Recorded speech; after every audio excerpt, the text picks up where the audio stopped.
Hey, hey, hey! Bonjour, aujourd'hui on va s'intéresser à un exercice qui est tombé aux euros de centrale mine. Donc allons-y pour l'énoncer. On va prendre P dans 0, 1, et on pose Q égale 1 moins P. Ensuite on va définir U comme l'endomorphisme des fonctions C infini sur R, qui a la fonction F associée à la fonction U de F, qui est la fonction qui a X associe F de Px plus Q. Dans cette notion, on a 4 questions. Donc première question, on va montrer que U est un automorphisme de l'espace vectoriel des fonctions C infini sur R. Deuxième question, on va montrer que son spectre est inclus dans -1. Troisième question, si on prend F un vecteur propre de U, on va montrer qu'il existe K tel que la dérivée Km de F, c'est la fonction nulle. Et ensuite, quatrième question, et en fait c'est l'objectif de cet exercice, déterminer les valeurs propres et les vecteurs propres de U. Bon, on peut reconnaître la structure d'un type d'exercice classique. En fait d'abord, on introduit un endomorphisme, ici U, et ensuite on a deux questions. Donc une première question en général qui prend que quelques secondes et assez facile, ça va être de montrer que U, comme on l'a posé avant, est bien défini comme endomorphisme. Et ensuite, une deuxième question, plus difficile, et c'est en fait tout l'enjeu de l'oral, c'est de déterminer les valeurs propres et les vecteurs propres de U. Ici, certes, on doit montrer que U c'est un automorphisme, mais c'est pas beaucoup plus compliqué que de montrer que c'est un endomorphisme. Et ensuite, on a deux autres questions ici, mais tant mieux, puisqu'en fait, ça va être des questions préliminaires pour montrer la question 4. Donc on a bien en fait la structure connue. Attention quand même, ici on est en dimension infinie. Plus précisément, c'est l'espace sous-jacent, c'est-à-dire l'espace vectoriel ici des fonctions C infini sur R, qui est de dimension infinie. Et c'est justement parce qu'on est en dimension infinie qu'on ne va pas pouvoir utiliser plein de résultats connus, plein de théorèmes connus, qui marchaient en dimension finie. Typiquement, tous les résultats sur les matrices, on ne pourra pas les utiliser ici, puisqu'en dimension infinie, on n'a pas de matrice, on n'a pas l'équivalent matriciel des endomorphismes. Donc d'un côté, on pourrait être triste, puisqu'on se dit qu'on n'aura pas 1000 façons de résoudre cet exercice, puisqu'on n'aura pas beaucoup de théorèmes à notre disposition, puisqu'on est en dimension infinie. Mais en fait, on peut le voir d'une manière un peu plus optimiste, en se disant qu'en fait, on va avoir principalement une seule méthode, donc ça va aller tout droit, pour résoudre ce type d'exercice-là, où on cherche les valeurs propres et les vecteurs propres d'un endomorphisme en dimension infinie.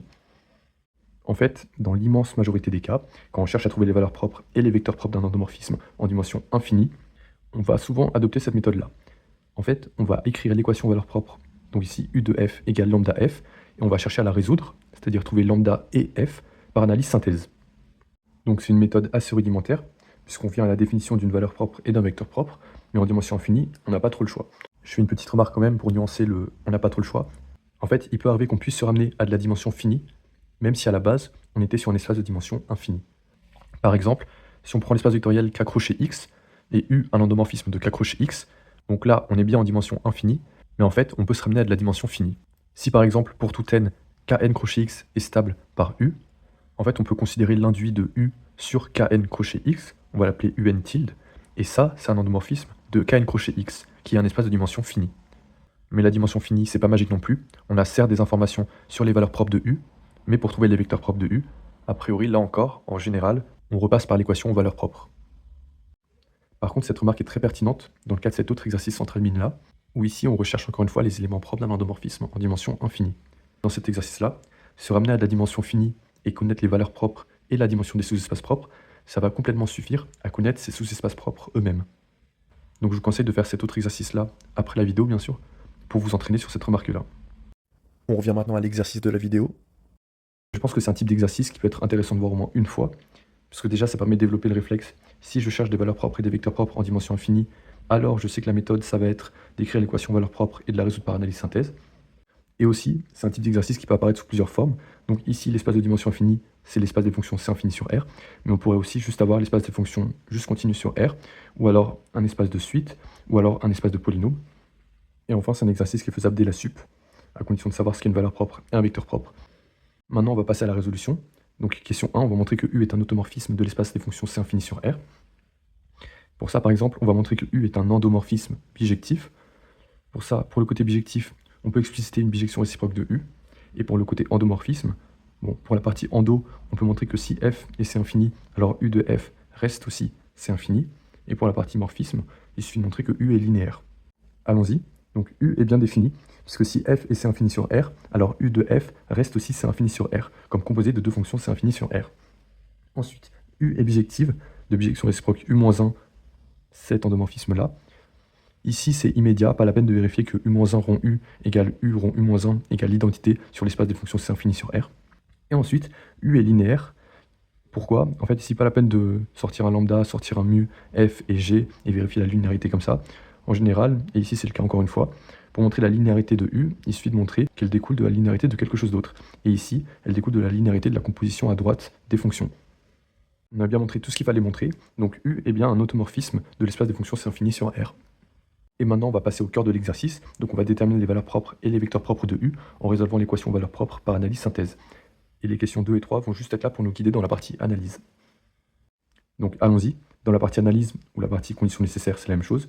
On prend lambda f, un couple propre de U, ça veut dire qu'on a U de f égale lambda f avec f non nul, et dans ce cas-là, on peut évaluer pour tout x dans R cette égalité, c'est-à-dire qu'on a f de px plus q égale lambda f de x. Et là, on peut enfin commencer à réfléchir. Donc ici, on a une équation fonctionnelle où on a en plus lambda qui est une inconnue. Donc on peut avoir quelques réflexes, comme par exemple évaluer en des points intéressants. Par exemple, 1, ça peut être intéressant. Ensuite, on pourrait aussi dériver autant de fois qu'on veut cette égalité, puisqu'ici tout est C infini. Et enfin, on pourrait itérer cette égalité-là, c'est-à-dire qu'on pourrait calculer U carré de f évaluant x, U cube de f évaluant x, etc., etc. Et en fait, plus généralement, U puissance n de f évaluant x, et ça, on sait que ça fera lambda puissance n f de x. Et en fait, comme dans cette question 2, on cherche des informations sur le spectre, et qu'on fait ici apparaître dans cette dernière option un lambda puissance n, on peut se dire que ça peut être une bonne idée. Donc allons-y au brouillon. On va essayer d'obtenir, donc ici on est au brouillon, on va se donner un x, on va essayer d'obtenir une expression de U puissance n de f de x. Donc déjà on a U de f de x, c'est f de px plus q, U carré de f de x, c'est f de p de px plus q, U cube de f de x, c'est f de p de px plus q, etc., etc. En fait, plus généralement, on remarque que U puissance n de f de x, c'est f de une certaine chose, qu'on va appeler x indice n. Et ensuite, quand on réapplique U, on remarque qu'en fait, U puissance n plus 1 de f de x, c'est f de pxn plus q. Et ça, c'est exactement xn plus 1. Donc en fait, la suite ici qu'on a définie, c'est une suite qui est arithmético-géométrique, et ça, on sait parfaitement l'expliciter. En fait, xn, ça va être p puissance n, x moins 1 plus 1. Ici, on utilise juste le fait que q, c'est 1 moins p. On revient maintenant à la correction. Donc en itérant, on a que pour tout x et pour tout n, U puissance n de f de x, c'est f de x indice n, autrement dit f de p puissance n, x moins 1 plus 1. Et c'est aussi lambda puissance n, f de x, puisqu'on avait pris lambda f, un couple propre de U. Donc maintenant, ce qu'on va essayer de faire, comme on veut des informations sur lambda, on va essayer d'isoler le lambda puissance n. Et pour ça, on va essayer de diviser par f de x. Il faut juste vérifier qu'il existe un x tel que f de x est non nul. Donc allons-y, en particulier, on dispose d'un x0 dans R tel que f de x0 est non nul. Pourquoi? Puisque f est différent de la fonction nulle, puisque c'était un vecteur propre. Donc allons-y, on a cette égalité pour tout n. On a juste ici pris x égale x0 dans cette égalité et divisé par f de x0. Et là, on peut faire tendre n vers plus l'infini. Donc allons-y, qu'est-ce qui va se passer? Au numérateur, dans la parenthèse du f, qu'est-ce qu'on a? On a p qui est strictement entre 0 et 1. Donc p puissance n va tendre vers 0, fois x0 moins 1, ça tend toujours vers 0, puisque x0 est fixé. Donc plus 1, dans la parenthèse, ça tend vers 1. Donc ça tend au numérateur vers f de 1, puisque f est continu en 1. Et au dénominateur, bon, ça ne change pas, on a toujours f de x0. Autrement dit, on vient de montrer que la suite des lambda puissance n converge. Et ça, par une disjonction de cas très rapide, on peut montrer que c'est le cas uniquement si lambda est dans moins 1 ouvert, 1 fermé. Et ça, c'est exactement la question 2. Maintenant, on va passer à la question 3. Donc toujours dans la partie analyse, on va montrer qu'il existe un cas tel que la dérivée km de f, c'est la fonction nulle. En fait, tout à l'heure, on avait déjà envisagé une piste intéressante à ce niveau-là, qui était de tout dériver, autant de fois qu'on voulait. Donc en fait, cette égalité-là, on va la dériver k fois, et on va voir ce qui se passe. Donc en la dérivant k fois, on a que pour tout k et pour tout x, par récurrence immédiate, on a cette égalité-là. Et ça, on peut le réécrire autrement, puisqu'en divisant par p puissance 4 chaque côté, on a ici u appliqué à la fonction f dérivée k fois de x. Et ça, c'est super, parce que ça veut dire que pour tout k, on a u de dérivée km de f, c'est lambda sur p puissance k de dérivée km de f. Et là, ce qui est intéressant, c'est que si la dérivée km de f n'est pas nulle, alors c'est un vecteur propre associé à la valeur propre lambda sur p puissance k. Et là, on peut faire le lien avec la question précédente, qui nous disait que le spectre de u est inclus dans moins 1. Donc allons-y. On va supposer que pour tout k, la dérivée km de f n'est jamais la fonction nulle. Dans ce cas-là, pour tout cas, lambda sur p puissance k est dans le spectre de u. Et ça, c'est absurde. Pourquoi? Parce que le spectre de u est borné, et pourtant, lambda sur p puissance k, ça tend vers plus ou moins l'infini, quand k tend vers plus l'infini. Pourquoi? Déjà, parce que lambda est non nul, puisque u est injectif, et ensuite, parce que p est dans 0, 1 exclu, Donc lambda sur p puissance k, ça tend vers plus ou moins l'infini en fonction du signe de lambda. Donc il existe bien un k dans n, tel que la dérivée km de f, c'est la fonction nulle. Et ça, c'est exactement le résultat de la question 3. Et maintenant que l'énoncé nous a bien guidés, on va essayer de conclure sur la partie analyse. Donc allons-y. Comme il existe une dérivée km de f qui est la fonction nulle, ça veut exactement dire que f est un polynôme. Donc on va l'appeler grand P. Attention, grand P c'est un polynôme et petit p c'est un réel. Et on a donc p de px plus q égale lambda p de x. Et là on est content, puisqu'a priori cette équation est portée sur une fonction et sur un réel, donc f et lambda. Et là on est content puisqu'elle porte plus que sur un polynôme et un réel, donc p et lambda. Et les polynômes, on sait très bien manipuler ça. Et en fait on va voir qu'on va rapidement conclure. Maintenant qu'on sait que si f est un vecteur propre, alors nécessairement f est un polynôme, on serait tenté de suivre la remarque du début de la vidéo, où on essayait de se ramener à de la dimension finie. Donc allons-y, on peut essayer. Dans notre exercice, on a bien le fait que pour tout n, Rn crochet x est stable par U.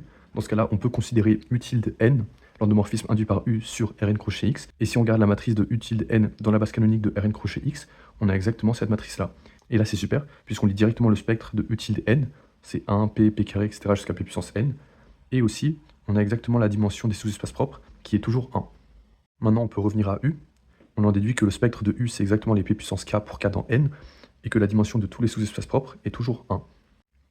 Et pourquoi? Parce que lambda f, c'est un couple propre pour U, si et seulement si c'est un couple propre pour U tilde n, pour n assez grand. Donc grâce à la dimension finie, on a directement les valeurs propres de U et leur multiplicité géométrique qui sautent aux yeux. Malheureusement, ce qui apparaît pas directement ici, c'est les sous-espaces propres de U. Et pour ça, on va revenir à l'équation en valeurs propres. Ici, ce qui peut être intéressant de remarquer, c'est que si on a alpha une racine, alors lambda p de alpha égale 0, c'est-à-dire p de p alpha plus q égale 0. Autrement dit, si alpha est une racine, nécessairement p alpha plus q, c'est aussi une racine. Donc allons-y, on va faire une disjonction de cas. Premier cas, f est un polynôme constant, non nul, puisque c'est un vecteur propre, donc nécessairement lambda égale 1. Deuxième cas, le degré de f est plus grand que 1. Soit alors alpha, une racine complexe de f, qui existe d'après le théorème de D'Alembert-Gauss. Or, on a pour tout x f de px plus q égale lambda f de x. Donc si alpha est une racine complexe de f, on l'a déjà vu, p de alpha plus q, c'est aussi une racine de f. Or, en répétant le processus, on a que pour tout n, p puissance n alpha moins 1 plus 1, c'est aussi une racine de f. Et donc là, nécessairement, alpha égale 1. Puisque sinon, si alpha est différent de 1, on aurait une infinité de racines différentes, c'est-à-dire que p puissance n alpha moins 1 plus 1 prendrait une infinité de valeurs différentes, et donc dans ce cas-là, f serait nul. Et ça, c'est exclu puisque f, c'est un vecteur propre. Donc on a pris une racine de f, et on a montré que nécessairement cette racine c'était 1. Donc finalement, on a l'existence de c dans r étoile et de k dans n étoile, tel que f de x, c'est c fois x moins 1 puissance k. Ici, c est dans r étoile, puisque f n'est pas la fonction nulle, et parce que f est réel, et k est dans n étoile, puisque son degré est plus grand que 1. Maintenant qu'on a une expression de f, on va chercher une expression de lambda, et pour ça, on va réinjecter cette expression de f dans l'équation valeur propre. Donc allons-y, on a pour tout x, u de f de x, c'est f de px plus q. Ici, on utilise le fait que q, c'est 1 moins p. Et ici, on factorise par p et on sort le p de la puissance. Et là, on reconnaît exactement p puissance k f de x. Mais d'autre part, u de f de x, c'était lambda f de x. Et là, ce qu'on a envie de faire, c'est de simplifier par f de x. Ça, c'est possible que s'il existe un x tel que f de x est non nul. Et ça, c'est vrai puisque f n'est pas la fonction nulle. Donc hop, on simplifie. Et on a donc lambda égale p puissance k. Finalement, on peut rassembler les deux cas et dire qu'il existe un k dans n, tel que lambda, c'est p puissance k, et on a f qui est dans le vecte de la fonction qui a x associé x moins 1 puissance k. Ensuite, dans la synthèse, ou la condition suivante, on va prendre un k dans n, tel qu'on est simultanément lambda égale p puissance k, et f dans le vecte de la fonction qui a x associé x moins 1 puissance k. Et dans ce cas-là, on l'a déjà vu, u de f égale lambda puissance f. En conclusion, le spectre de U est dénombrable, et c'est l'ensemble des p puissance k pour k dans n. Et pour tout k, le sous-espace propre de U associé à la valeur propre p puissance k est de dimension 1, et c'est la droite vectorielle engendrée par la fonction qui a x associe x moins 1 puissance k. Voilà, on a fini l'exercice. Donc ce qui sera à retenir, ce serait par exemple d'avoir le réflexe, quand on cherche à déterminer les valeurs propres et les vecteurs propres d'un endomorphisme en dimension infinie, de poser l'équation valeur propre U de f égale lambda f, et d'essayer de trouver lambda et f par analyse synthèse. Une autre chose à retenir par exemple, ce serait de ne pas avoir peur dans la partie analyse. Ici, quand on écrit U de f égale lambda f, d'utiliser vraiment tout ce qu'on sait pour en déduire des conditions sur lambda et sur f. Donc ici, pour rappel, on a utilisé plein de choses. Déjà, on a calculé u puissance n de f de x, donc on a itéré u. Ensuite, on a dérivé cette égalité-là k fois, pour tout k. Et ensuite, une fois qu'on savait que f, c'était un polynôme, on l'a évalué en des points bien précis, donc en ses racines, pour en déduire d'autres informations. Enfin, ici, dans la partie analyse, on a d'abord trouvé une expression de f, et ensuite, dans un second temps, on a trouvé une expression de lambda. Mais parfois, il peut arriver qu'on trouve une expression de lambda, et ensuite une expression de f. C'est par exemple le cas dans ma vidéo précédente, l'exercice d'oral XENS numéro 1. Donc il n'y a pas d'ordre précis. L'important au final, c'est de trouver une expression de lambda et de f à la fin de la partie analyse. Voilà, donc c'est la fin de ce deuxième et dernier épisode sur la série Réduction en dimension infinie. J'espère que ça vous a plu. Bisous bisous.